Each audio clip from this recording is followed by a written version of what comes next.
दोस्तों अभी आप स्क्रीन पे देख पा रहे होंगे कि ये जो एप्लीकेशन है इसके जरिए हमने 50,000 रुपए का जो लोन है वो अप्लाई किया है और ये जो लोन का अमाउंट है आप देखोगे कि हमारे बैंक अकाउंट में आ चुका है। अब यहाँ पर आपको यही बताने वाला हूँ कि कभी भी अगर आपको अकस्मात पैसों की जरूरत पड़ जाए तो आपको किसी के आगे हाथ फैलाने की जरूरत नहीं है। इस एप्लीकेशन के जरिए आप लोन के लिए अप्लाई कर सकते हो। अगर आपकी इनकम कम है या फिर आपका सिविल स्कोर खराब है तब भी यहाँ पर आपको लोन मिल जाता है। तो सबसे पहले तो आप सभी को ब्रांच एप्लीकेशन का जो लिंक है वो मैंने वीडियो के डिस्क्रिप्शन में दे रखा है। क्लिक करोगे तो आप सभी के सामने ये जो एप्लीकेशन है ब्रांच इंस्टेंट लोन ऐप आ जाएगी। इसको आपको इंस्टॉल कर लेना है। एप्लीकेशन को आप फर्स्ट टाइम ओपन करोगे तो पेज का जो इंटरफेस है कुछ इस तरीके का आएगा, जहां पर आप देखोगे कि आरबीआई से जो भी रजिस्टर्ड लैंडर्स हैं उनके जरिए ही यहाँ पर हमें लोन मिलने वाला है। तो यहाँ पर कंटिन्यू टू इन इंग्लिश के ऑप्शन पे हम क्लिक करेंगे और देन यहाँ पर इस एप्लीकेशन में लोन की जो एप्लीकेशन है फिल करने के लिए सबसे पहले तो यहाँ पर हमें लॉग इन करना होगा, जिसके लिए sign in with phone number का जो ऑप्शन दिया गया है इस ऑप्शन पे हम क्लिक करेंगे और यहाँ पर हम अपना जो 10 डिजिट का मोबाइल नंबर है एंटर करेंगे। साइन इन के ऑप्शन पे क्लिक करेंगे तो अब आपके मोबाइल को वेरीफाई करने के लिए एक वन टाइम पासवर्ड सेंड किया जाएगा, जिसको आपको यहाँ पर फिल करना है और वेरीफाई के ऑप्शन पे क्लिक कर देना है। तो यहाँ पर आप देखोगे कि हमारा जो मोबाइल वेरिफिकेशन है वो सक्सेसफुली हो चुका है। अब आपके सामने ईमेल एड्रेस को वेरीफाई करने का जो पेज है वो आ जाता है। अब यहाँ पर हमें वेरीफाई ईमेल की टैब पे क्लिक करना है। तो अब आप देखोगे कि हमारे सामने दो ऑप्शन आते हैं, जिसमें कि पहला ऑप्शन है गूगल का, इसी के साथ में सेकंड ऑप्शन है डिफरेंट ईमेल एड्रेस का। तो अगर आपकी जो ईमेल आईडी है उसमें जीमेल आईडी का एक्सटेंशन लगा हुआ है तो आप गूगल का जो ऑप्शन है इसको सेलेक्ट करोगे तो आपके फोन में जो भी ईमेल अकाउंट होंगे वो आपको दिख जाएंगे। आप यहाँ पर सिंपल सेलेक्ट कर सकते हो। अब यहाँ पर अगर आपका जो जीमेल अकाउंट है फोन में लॉगिन नहीं है या फिर किसी अदर प्लेटफॉर्म का ईमेल अकाउंट है तो यहाँ पर आपको अदर का जो ऑप्शन देगा इस पर क्लिक करना है और अब आप देखोगे कि मैनुअली ईमेल आईडी को फिल करने का जो ऑप्शन है वो आ चुका है और यहाँ पर हमें वेरीफाई ईमेल एड्रेस के ऑप्शन पे क्लिक करना है। तो यहाँ पर हमने जो भी ईमेल आईडी को एंटर किया है आप देखोगे कि उस पर भी एक वेरिफिकेशन का जो कोड है वो सेंड किया गया है। तो यहाँ पर हमें वो कोड ईमेल से देख करके फिल करना है। तो अब आप देखोगे कि हमारा जो मोबाइल और ईमेल वेरिफिकेशन सक्सेसफुली हो चुका है।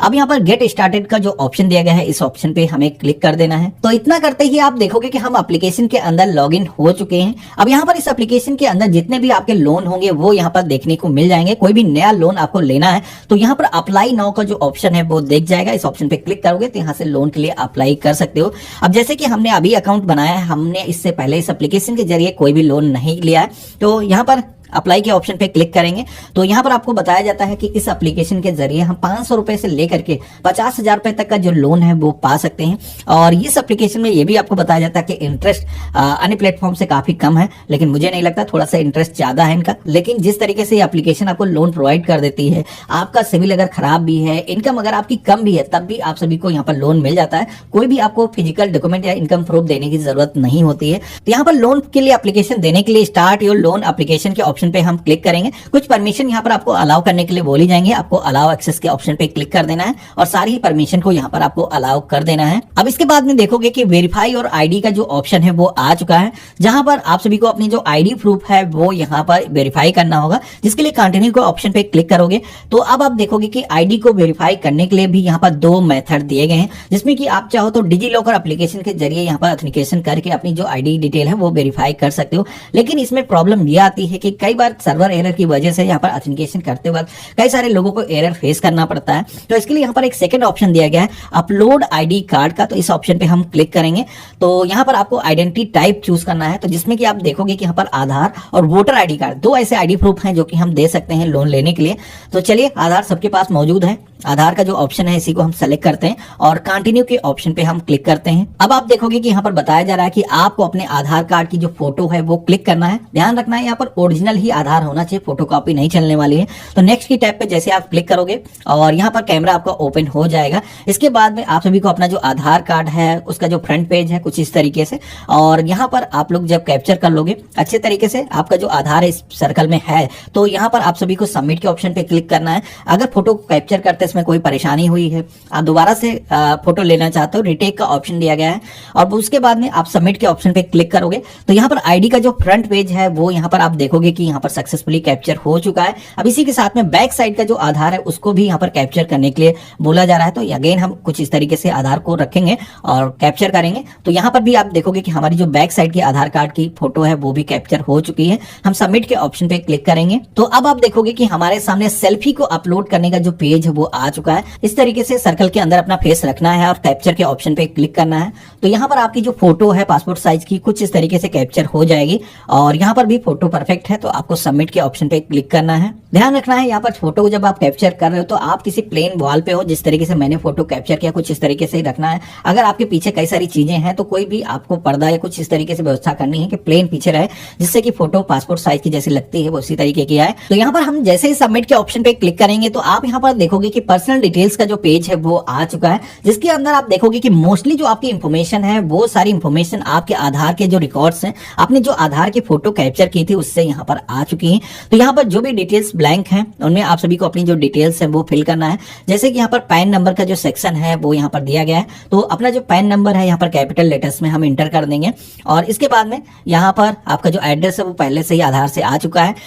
टर्म एंड कंडीशंस को एक्सेप्ट करने के लिए एग्री के ऑप्शन पे क्लिक करना है। अब यहाँ पर कंटिन्यू के ऑप्शन पे क्लिक करोगे तो आप सभी के सामने इनकम डिटेल्स का जो पेज है वो आ जाता है, जहां पर आपको बताना है कि आपके प्राइमरी इनकम का जो सोर्स है वो क्या है।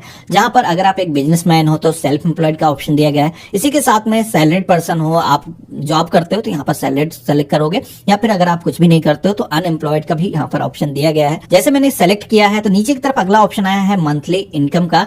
अब यहाँ पर आपका मंथली इनकम कितना है, तो यहाँ पर कई सारे स्लैब आते हैं। जिस भी कैटेगरी में आप आते हो मंथली जो भी आपकी कमाई होती है चूज करोगे और कंटिन्यू के ऑप्शन पे क्लिक करोगे तो यहाँ पर आप देखोगे कि हमारे सामने माई लोन डिटेल का जो पेज है वो आ चुका है, जहां पर आप सभी को अपना जो बैंक अकाउंट है वो डिटेल्स यहाँ पर फिल करनी है। जिस अकाउंट के अंदर ये जो लोन आपका अप्रूव होगा, पैसा उसके अंदर लेना चाहते हो तो यहाँ पर अपनी जो बैंक का नाम है लिस्ट दी गई है, सेलेक्ट करना है। सर्च भी कर सकते हो यहाँ पर। तो यहाँ पर बैंक का जो नेम है सेलेक्ट करने के बाद में बैंक अकाउंट नंबर के सेक्शन में जो खाता नंबर है वो यहाँ पर हमें इंटर करना है। तो यहाँ पर हम अपना जो अकाउंट नंबर है उसको इंटर करेंगे और सबमिट की टैब पे क्लिक करेंगे। तो जैसे हमने सबमिट किया है तो अब आप देखोगे कि इस एप्लीकेशन के जरिए जो भी हमें लोन ऑफर किए जा रहे होंगे वो यहाँ पर देखने को मिल जाएंगे, जहां पर आपको जिस भी लोन की जरूरत है वो आप यहाँ पर सेलेक्ट करके उतना जो लोन अमाउंट है वो ले सकते हो। अब यहाँ पर आप देखोगे कि मैक्सिमम मुझे 2500 रुपीज का जो लोन है वो यहाँ पर दिखाया गया है, जबकि मैंने जब अप्लाई किया था तो मुझे 50,000 रुपए का जो लोन है वो मिल गया था। तो यहाँ पर ये डिपेंड करता है आपकी इनकम के हिसाब से, जो भी आपने इनकम का स्लैब सेलेक्ट किया है और साथ ही में आपके जो भी पुराने फाइनेंशियल रिकॉर्ड्स होंगे, आपका जो सिविल होगा उसके हिसाब से आपकी जो लोन की एलिजिबिलिटी है वो तय की जाती है, कितना लोन आपको ऑफर किया जाएगा। जैसे कि मेरे केस में आप देखोगे कि अभी ये जो एप्लीकेशन जो मैंने फिल की है उसमें 2500 रुपीज लोन अमाउंट दिया जा रहा है, जो कि काफी कम है। लेकिन यहाँ पर ये जो लोन अमाउंट है अगर आप इसका रिपेमेंट कर देते हो तो दोबारा से इससे बड़ा अमाउंट आप इस एप्लीकेशन के जरिए पा सकते हो। तो एक तरीके से आप ट्रस्ट जब बिल्ड कर लोगे तो यहाँ पर 50,000 रुपए तक का जो लोन है आपको मिल जाएगा। तो जब भी एक लोन आप कंप्लीट करोगे इसके बाद में नेक्स्ट उससे बड़ा जो लोन होगा वो ऑफर किया जाता है। तो यहाँ पर आपकी जो रिपेमेंट की कैपेबिलिटी है, किस तरीके से आप पेमेंट करोगे वो उसको ट्रैक करने के लिए यहाँ पर लोन ऑफर किया जाता है, क्योंकि यहाँ पर आप देखोगे कि कोई भी आपसे इनकम प्रूफ नहीं मांगा गया है। तो चलिए हम कंटिन्यू के ऑप्शन पे क्लिक करेंगे और यहाँ पर अब आप देखोगे कि यहाँ पर ये जो लोन अमाउंट है जैसे कि 2500 रुपीज ही मुझे शो किया है, तो उसके केस में आप देखोगे कि मुझे 2 महीने तक का पेमेंट करने का जो ऑप्शन है वो दिखाया जा रहा है। तो यहाँ पर कितने दिनों के लिए आप लोन लेना चाहते हो, तो जैसे कि हम 1 महीने के अंदर ही पैसा अगर हमारे पास अभी नहीं है बाद में आ जाएगा पेमेंट कर सकते हैं, तो उसके अकॉर्डिंग आप यहाँ पर सेलेक्ट कर सकते हो। जैसे कि आप देखोगे कि 2 महीने के अंदर कितना आपको पेमेंट करना होगा। अगर आप 1 महीने के अंदर पूरा पेमेंट करते हो तो कितना टोटल आपका पेमेंट जाएगा, कितना इंटरेस्ट लगेगा, यहाँ पर आपको दिखाया गया है। बाकी व्यू लोन डिटेल के ऑप्शन पे अगर आप क्लिक करोगे तो यहाँ पर आपको ये देखने को मिल जाता है कि किस किस महीने में कौन सी कितने अमाउंट की आपकी EMI जाएगी। तो यहाँ पर आप देखोगे कि जैसे मेरे केस में यहाँ पर 2500 रुपीज का जो लोन है वो मैंने यहाँ पर इस एप्लीकेशन के जरिए अप्लाई करने के लिए क्लिक किया है। तो यहाँ पर आप देखोगे कि इस लोन को अगर हम अप्लाई करते हैं तो इस लोन के लिए कितना इंटरेस्ट हमें पे करना होगा वो यहाँ पर दिखाया गया है। अब यहाँ पर आप देखोगे कि इंटरेस्ट तो काफी कम है, लेकिन यहाँ पर इस लोन अमाउंट पर एक प्रोसेसिंग फीस चार्ज की जा रही है जो कि मुझे काफी ज्यादा लगी और ये इनको हटाना चाहिए। लेकिन अब क्या कर सकते हो, बिना कोई सिक्योरिटी के ये लोग लोन आपको दे रहे हैं, तो यहाँ पर थोड़ा सा इनका रिस्क भी है, तो इसके लिए यहाँ पर इंटरेस्ट रेट थोड़ा सा ज्यादा रहता है। लेकिन यहाँ पर आपका जो काम है वो चल जाएगा। तो यहाँ पर ये जो लोन अमाउंट है अगर हम लेना चाहते हैं तो कंटिन्यू के ऑप्शन पे क्लिक करेंगे। तो यहाँ पर आप देखोगे कि अब आपका जो बैंक अकाउंट है, जो भी आपने अकाउंट बनाते समय जोड़ा था, वो यहाँ पर देखने को मिल जाता है। तो ये जो लोन अमाउंट है इस अकाउंट के अंदर आप लेना चाहते हो तो सेलेक्ट करोगे, या फिर चेंज करना चाहते हो तो इस अकाउंट के ऑप्शन पे क्लिक करके टाइप करके एक नया अकाउंट भी ऐड कर सकते हो। अब जैसे कि हम लेना चाहते हैं, अप्लाई के ऑप्शन पे क्लिक करेंगे तो यूजर एक एग्रीमेंट आ जाएगा जिसको आपको कुछ इस तरीके से स्क्रॉल करना है। लोन का फॉर्म है, अच्छे तरीके से आपको रीड कर लेना है, सारी टर्म एंड कंडीशन से आप सहमत हो तो यहाँ पर इस ऑप्शन पे आपको क्लिक करना है और एक्सेप्ट एंड कंटिन्यू के ऑप्शन पे क्लिक कर देना है। तो इतना करते ही आप देखोगे कि हमारे लोन की जो एप्लीकेशन है वो सक्सेसफुली यहाँ पर रजिस्टर्ड हो चुकी है। आपको बताया जा रहा है कि 12 आवर्स के अंदर आपकी जो एप्लीकेशन है ये अप्रूव हो जाएगी। अब यहाँ पर मैक्सिमम टाइम है ये दिखाया गया आपको। आपका जो लोन का अमाउंट है वो हो सकता है वर्किंग डेज अगर है तो 30-40 मिनट के अंदर ही आपके जो बैंक अकाउंट में है आ जाता है। मेरे केस में देखोगे कि जिस तरीके से एसएमएस मुझे रिसीव हुआ था, ये जो पैसे हैं मेरे खाते में आ चुके हैं। तो इस तरीके से अगर आपको कभी भी लोन की जरूरत पड़ जाती है तो इस एप्लीकेशन के जरिए आप लोन ले सकते हो। अब यहाँ पर ये जो लोन का अमाउंट है, आप सभी को जो भी ड्यू डेट दी गई है रिपेमेंट करने के लिए, दोबारा से एप्लीकेशन के अंदर आओगे तो जो भी लोन आपके ऑनगोइंग चल रहे होंगे वो आपको देखने को मिल जाएंगे। साथ ही में लोन का जो रिपेमेंट है वो आपको इसी एप्लीकेशन में ऑप्शन मिल जाएगा, उसके जरिए आप कर पाओगे। साथ ही में लोन का जो पेमेंट है, अगर आप ऑटो डेबिट ऑन करना चाहो, जिसमें कि अगर आप भूल भी जाते हो तो ड्यू डेट जैसे ही आएगी आपके अकाउंट से वो जो लोन का अमाउंट है वो कट जाएगा। तो वो अगर आप इनेबल करना चाहो तो होम पेज पर आओगे तो ऑटो डेबिट का जो ऑप्शन यहाँ पर दिया गया है आप इनेबल कर सकते हो। तो इस तरीके से आप सभी लोग इस मोबाइल एप्लीकेशन का यूज करके लोन के लिए अप्लाई कर सकते हो। अब यहाँ पर ये जो लोन का अमाउंट है फर्स्ट टाइम आपको थोड़ा सा ही इशू किया जाता है। अगर आप सेकंड टाइम लोन के लिए अप्लाई करोगे तो इससे बड़ा जो लोन का अमाउंट है आपको मिल सकता है। अब इन केस आप सभी लोग लोन के लिए अप्लाई करते हो, कोई भी एरर आता है या फिर आपको बड़ा लोन अमाउंट चाहिए तो उसके लिए आपको यहाँ पर ऊपर की तरफ प्रोफाइल का जो आइकन दिखता है उस पर आप क्लिक करोगे तो यहाँ पर सपोर्ट का एक ऑप्शन दिखता है जिसपे कि आप अपनी जो कंप्लेंट है, क्वेरी है, किसी भी तरीके की परेशानी है वो आप रजिस्टर कर सकते हो। अगर आप लोन के लिए दोबारा से अप्लाई कर रहे हो, बड़ा लोन आपको चाहिए, उसमें कोई टेक्निकल इशू फेस कर रहे हो तो वो आप यहाँ पर कंप्लेंट दर्ज कर सकते हो।